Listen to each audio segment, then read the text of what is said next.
السلام علیکم ویورز، کیسے ہیں آپ سب؟ امید کرتی ہوں آپ سب خیریت سے ہوں گے۔ آج کا واقعہ ہمیں بھیجا ہے لاہور سے یاسمین نے، تو چلیے انہی کے الفاظ میں سنتے ہیں یہ سنسنی خیز واقعہ۔ میرا نام یاسمین ہے، میں لاہور کی رہائشی ہوں۔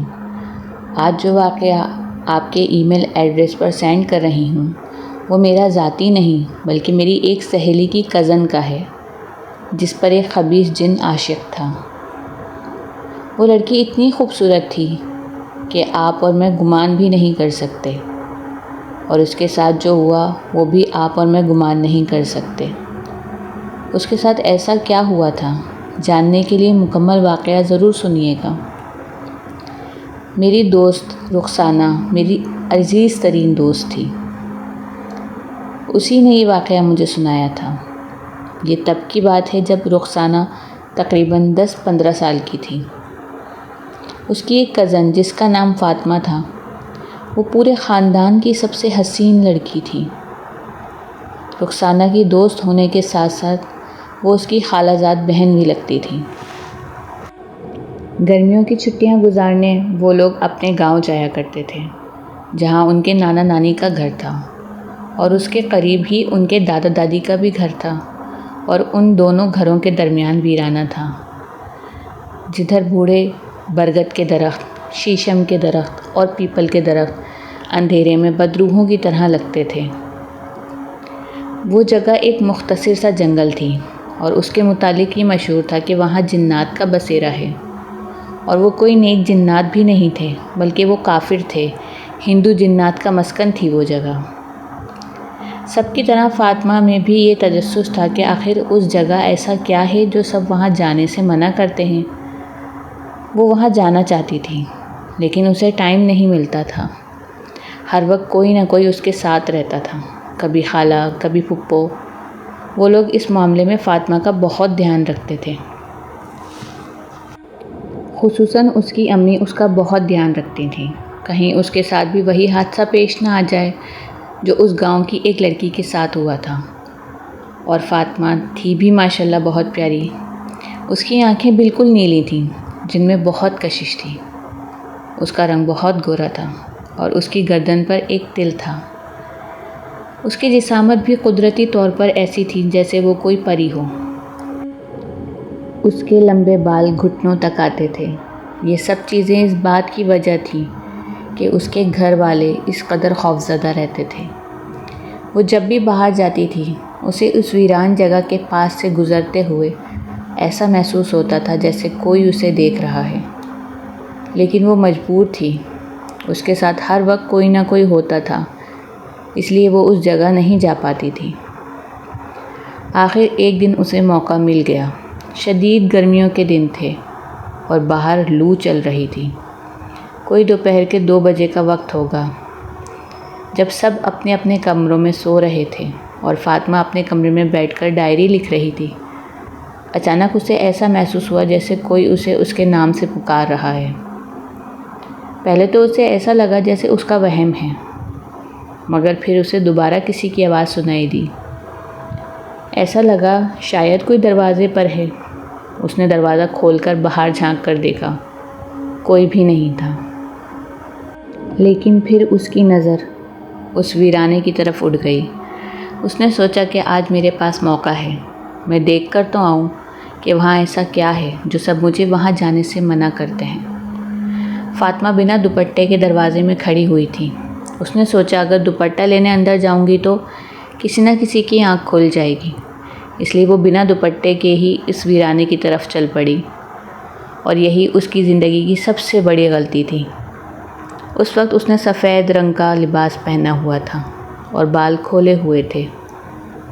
وہ اسی وقت نہا کر نکل کر آئی تھی۔ اس کے بال صحیح طرح خشک بھی نہیں ہوئے تھے۔ وہ اسی حالت میں وہاں چل پڑی جدھر اسے کوئی نظر آتا تھا۔ وہاں جانے کی دیر تھی، اسے ایسا لگا جیسے اس کا جسم بھاری ہو رہا ہے۔ اس سے کھڑا نہیں ہوا جا رہا تھا۔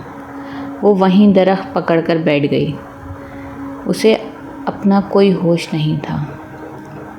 جب سب سو کر اٹھے تو فاطمہ کو گھر میں نہ پا کر سب سوچنے لگے شاید وہ اپنی دادی کے گھر گئی ہوگی، لیکن تھوڑی دیر بعد ہی اس کی پھپھو شکایت کرنے آئی کہ آج فاطمہ ہمارے گھر نہیں آئی۔ اس کی نانی نے کہا فاطمہ تو ہمارے گھر بھی نہیں ہے۔ یہ سن کر سب پریشان ہو گئے اور گھر کے مرد اسے ڈھونڈنے کے لیے نکل پڑے۔ مغرب کا وقت ہو رہا تھا۔ فاطمہ انہیں ویرانے میں مل گئی۔ وہ بے ہوش حالت میں تھی۔ فاطمہ کی حالت دیکھ کر سب کی ہوائیاں اڑ گئی تھیں، کیونکہ جس چیز کا ڈر تھا وہ ہو چکی تھی۔ فاطمہ کو ہوش ہی نہیں آ رہا تھا۔ اس کی نانی دادی اس کے سرہانے لگی دم کیے جا رہی تھیں، مگر کوئی فرق نہیں پڑ رہا تھا۔ تبھی فاطمہ کے دادا ایک مولوی کو لے کر آ گئے۔ مولوی صاحب نے فاطمہ کی حالت دیکھتے ہی کہا، اب یہ آپ کی بیٹی نہیں رہی، لہٰذا یا تو اسے جانے دیں یا پھر کسی عامل کو دکھائیں۔ وہ اتنا کہہ کر خاموش ہو گئے۔ فاطمہ کے دادا نے پریشانی سے پوچھا کہ آخر بات کیا ہے؟ مولوی صاحب نے کہا، اتنے انجان نہ بنیں، آپ کو اچھی طرح معلوم ہے کہ اس ویران جگہ پہ کیا ہوا تھا۔ اس خبیث جن کو کتنی مشکل سے قید کیا تھا، مگر اس کی طاقتیں ختم ہی نہیں ہو رہی تھیں۔ یہ آپ اور میں اچھی طرح جانتے ہیں کہ وہ کتنی پراسرار قوتوں کا مالک ہے۔ آپ کی بچی کی نادانی نے اسے آزاد کروا دیا ہے۔ اب وہ آپ کی بچی کو نہیں چھوڑے گا۔ سب مولوی صاحب کی بات سن کر بہت زیادہ پریشان ہو گئے، لیکن اچانک فاطمہ کو ہوش آ گیا اور سب اتنے خوش ہوئے کہ مولوی صاحب کے جانے کے بعد ان کی باتیں بھی بھول گئے۔ اس کے والدین بھی اس قدر مطمئن ہوئے کہ وہ اگلے ہی دن اسے واپس اپنے گھر اسلام آباد لے گئے۔ لیکن فاطمہ وہ پہلے والی فاطمہ نہیں رہی تھی، وہ بہت بدل گئی تھی۔ ویسے تو وہ عام لہجے میں سب سے باتیں کرتی تھی، مگر اس میں کچھ بدل گیا تھا۔ اس کی آنکھیں پیدائشی نیلی تھیں، مگر اب اس کی آنکھیں گرے شیڈ دینے لگی تھیں، اور اکثر اس کی آنکھوں سے 3-4 رنگوں کی روشنی ایسے چھلک مارتی تھی کہ کوئی بھی اس کی آنکھوں میں نہیں دیکھ پاتا تھا۔ اس سے سبھی خوفزدہ رہنے لگے تھے۔ اس میں جسمانی تبدیلیاں بھی محسوس ہونے لگی تھیں۔ ویسے وہ 15 سال کی تھی، لیکن اچانک ہی وہ 22-23 سال کی لگنے لگی تھی۔ اس کی امی کو اس کی فکر کھائی جاتی تھی، کیونکہ اب وہ ایک میچیور لڑکی بن گئی تھی۔ اس کی باتوں سے بھی بچپنا محسوس نہیں ہوتا تھا۔ اکثر رات کو اس کے کمرے سے باتیں کرنے کی آوازیں آتی تھیں۔ جب اس کے پیرنٹس جا کر دیکھتے تھے تو وہاں کوئی نہیں ہوتا تھا، اور فاطمہ بھی سو رہی ہوتی تھی۔ ایک رات تو حد ہی ہو گئی۔ آدھی رات کو جب اس کی امی سونے کی تیاری کر رہی تھیں تو فاطمہ کے کمرے سے زور زور سے گانے کی آوازیں سنائی دینے لگیں۔ وہ کوئی ہندی راگ گا رہی تھیں۔ اس کی امی کو خوف تھا کہ گھر میں شاید کوئی گھس آیا ہے، اس لیے انہوں نے اپنے شوہر کو جگایا۔ یوں فاطمہ کے امی ابو اس کے کمرے میں پہنچے تو وہ سامنے موجود منظر دیکھ کر بری طرح شوک ہو گئے۔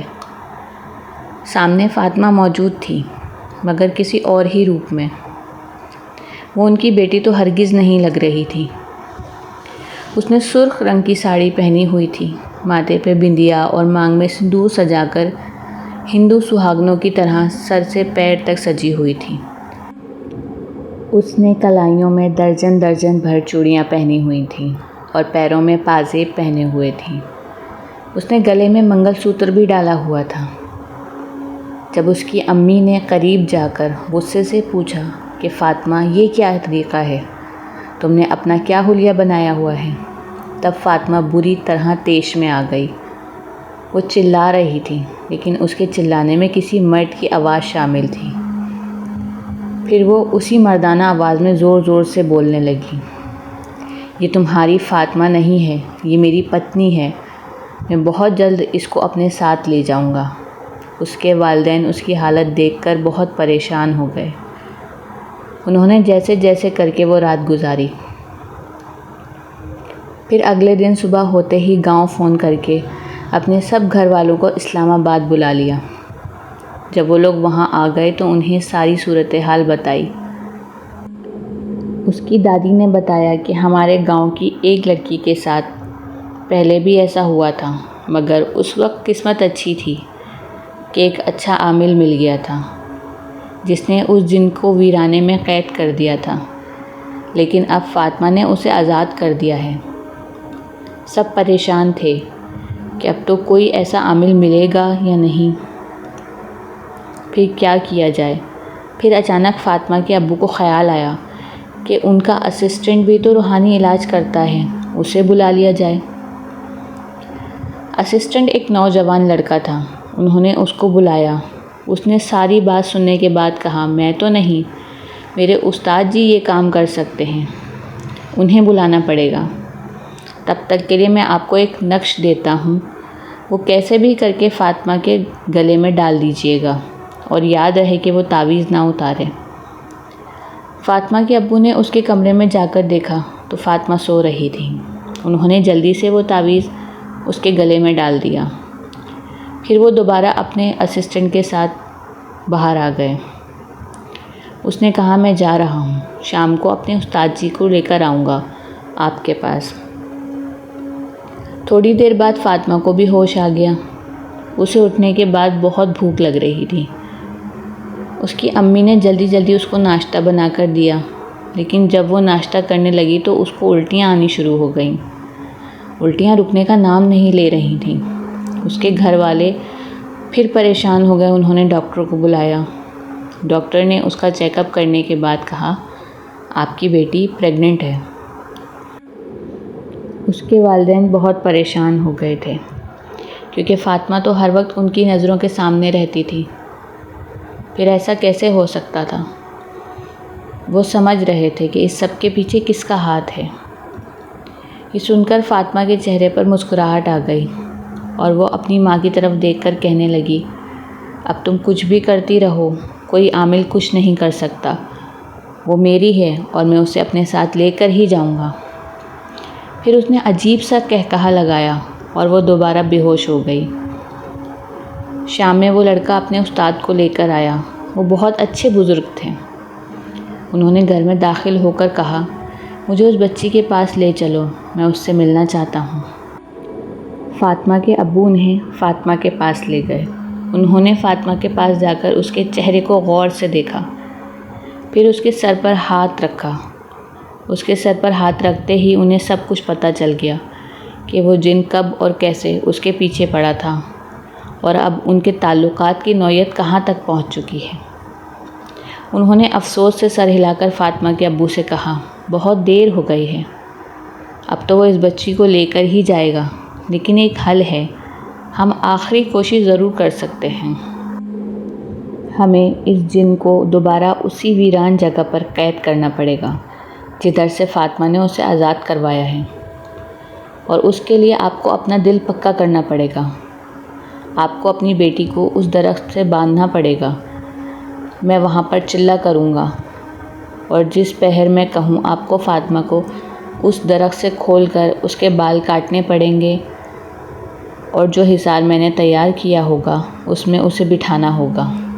اگر آپ اس کی زندگی چاہتے ہیں تو آپ بتا دیجئے، ورنہ میں یہاں سے چلا جاتا ہوں۔ فاطمہ کے ابو نے جلدی سے ہاں کہا، نہیں شاہ صاحب، میں اپنی بیٹی کی زندگی چاہتا ہوں، اس کو کب اور کہاں لانا ہے آپ بتا دیجئے گا، میں لے آؤں گا۔ شاہ صاحب سوچتے ہوئے بولے، ٹھیک ہے، مگر یہ سب کرنے کے لیے ہمارے پاس صرف 5 منٹ ہوں گے، کیونکہ میں صرف 5 منٹ کے لیے ہی اسے فاطمہ کے جسم سے نکال کر الگ کر پاؤں گا، اور اس کی طاقتیں عارضی طور پر ختم کر دوں گا۔ ہمیں اسی وقت میں کچھ کرنا ہے۔ شاہ صاحب نے کوئی وقت تو نہیں بتایا، پھر بھی وہ سب اپنے گاؤں کے لیے روانہ ہو گئے۔ فاطمہ کا پورا خاندان دوبارہ گاؤں کے لیے نکل پڑا۔ فاطمہ کو اس سب کا علم نہیں تھا کہ سب کہاں جا رہے ہیں، مگر اس نے کسی سے پوچھا بھی نہیں۔ اس کے والدین کو اس کی بے نیازی سے بہت ڈر لگ رہا تھا۔ انہیں بار بار خطرہ محسوس ہو رہا تھا کہ جیسے کچھ بہت برا ہونے والا ہے۔ اگلے روز جب چلے کا وقت آیا تب فاطمہ کے ابو، ان کا اسسٹنٹ اور شاہ صاحب اسے لے کر اس ویران جگہ میں پہنچ گئے شاہ صاحب نے جو طریقہ بتایا تھا اس کے مطابق فاطمہ کو اس درخت سے باندھ دیا گیا۔ پھر انہوں نے چلنا شروع کر دیا اور فاطمہ کے ابو کو سختی سے تاکید کر دی کہ کچھ بھی ہو جائے اسے درخت سے کھولنا مت۔ وہ جن تمہیں بہت فریب دینے کی کوشش کرے گا، لیکن اس کے فریب میں مت آنا اور نہ ہی درخت کے قریب کھینچے ہوئے حصار سے اسے نکالنا۔ چلنا شروع کیے ہوئے 10 منٹ ہی گزرے تھے کہ فاطمہ کو ہوش آ گیا۔ وہ بری طرح چیخنے لگی، فریاد کرنے لگی، ابو مجھے بچا لیں، یہ وہی جن ہے، یہ مجھے مار ڈالے گا۔ لیکن فاطمہ کے ابو سمجھتے تھے کہ اس جن کی چال ہے یہ، اگر فاطمہ کو کھول دیا تو سب برباد ہو جائے گا۔ انہوں نے اس کی بات کا کوئی جواب نہیں دیا۔ فاطمہ روتی رہی، سر پٹکتی رہی، لیکن اس جن کی کوئی چال کامیاب نہیں ہوئی۔ آدھی رات گزر گئی۔ جب تہجد کا وقت ہوا تو شاہ صاحب نے کہا، تم دونوں جلدی سے جاؤ اور اپنا کام کرو۔ تب فاطمہ کے ابو اور وہ لڑکا جلدی سے اپنی جگہ سے اٹھے اور اسے درخت سے کھول کر اس کے بال کاٹے اور اسے حصار کے اندر لے کے جانے لگے، لیکن فاطمہ حصار کے اندر نہیں جا پا رہی تھی۔ وہ لوگ اسے بٹھانے کی کوشش کرنے لگے، لیکن وہ اپنی جگہ پر پتھر بن کر کھڑی رہی۔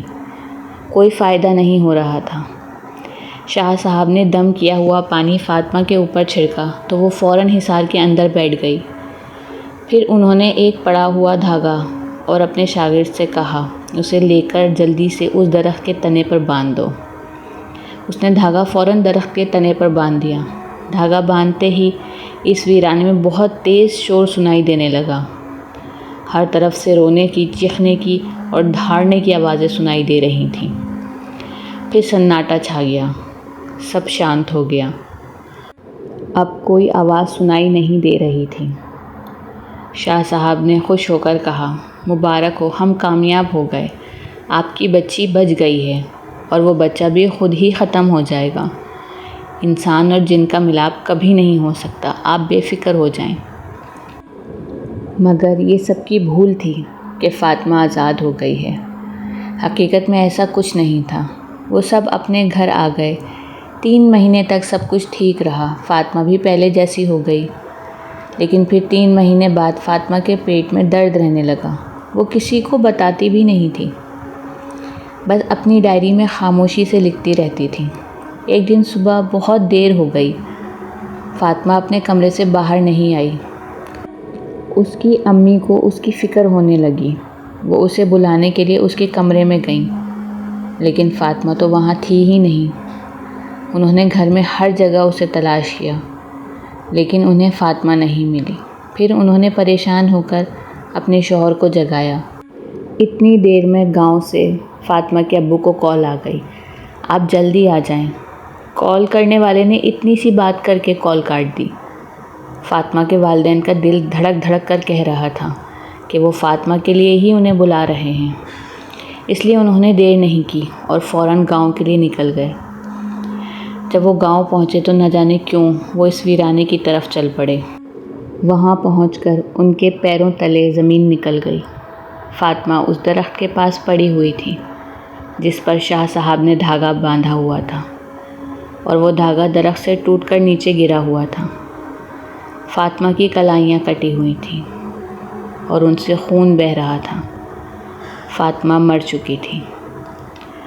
اس درخت کے تنے پر فاطمہ کے خون سے لکھا ہوا تھا، یہ میری پتنی پوجا تھی، میں کیسے اسے چھوڑ کر جاتا، اس لیے میں اپنی پتنی اور بچہ لے کر جا رہا ہوں۔ گاؤں والوں کے مطابق آج بھی اس ویرانے میں رات کو کسی بچے کی رونے کی آوازیں سنائی دیتی ہیں اور کسی لڑکی کی بے تحاشا ہنسنے کی۔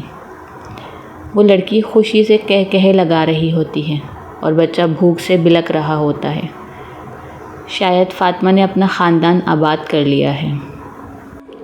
فاطمہ کی موت اس کے والدین کو بری طرح توڑ گئی۔ وہ اس کی تدفین کر کے دوبارہ اسلام آباد آ گئے۔ وہ ان کی اکلوتی اولاد تھی جسے انہوں نے کھو دیا تھا۔ 1 ہفتے بعد جب وہ ذرا دماغی طور پر نارمل ہوئے تو فاطمہ کی امی نے اس کے کمرے کی صفائی کرنے کا سوچا۔ اس کے کمرے کی صفائی کرتے ہوئے انہیں فاطمہ کی ڈائری ملی۔ وہ اسٹڈی ٹیبل پر پڑی ہوئی تھی۔ انہوں نے اسے کھول کر پڑھنا شروع کیا۔ وہ جیسے جیسے پڑھتی جا رہی تھیں ان کے آنسو بہتے جا رہے تھے۔ فاطمہ اس جن والے واقعے سے بالکل انجان نہیں تھی۔ وہ سب جانتی تھی، بلکہ وہ خود اس جن کی محبت میں گرفتار ہو چکی تھی۔ اس ڈائری کا آخری صفحہ پڑھ کر وہ کانپنے لگی۔ اس میں لکھا تھا، وہ مجھ سے کبھی دور گیا ہی نہیں تھا، نہ وہ نہ اس کا بچہ۔ جب میں اس ویرانے میں گئی تب میں نے اسے پہلی بار دیکھا تھا۔ وہ بڑا خوبرو تھا۔ پتہ نہیں وہ مجھے کیسے اچھا لگنے لگا اور کب وہ میری روح میں اتر گیا، مجھے پتہ ہی نہیں لگا۔ میں جا رہی ہوں ہمیشہ کے لیے اس کے پاس۔ ہو سکے تو آپ سب مجھے معاف کر دیجیے گا۔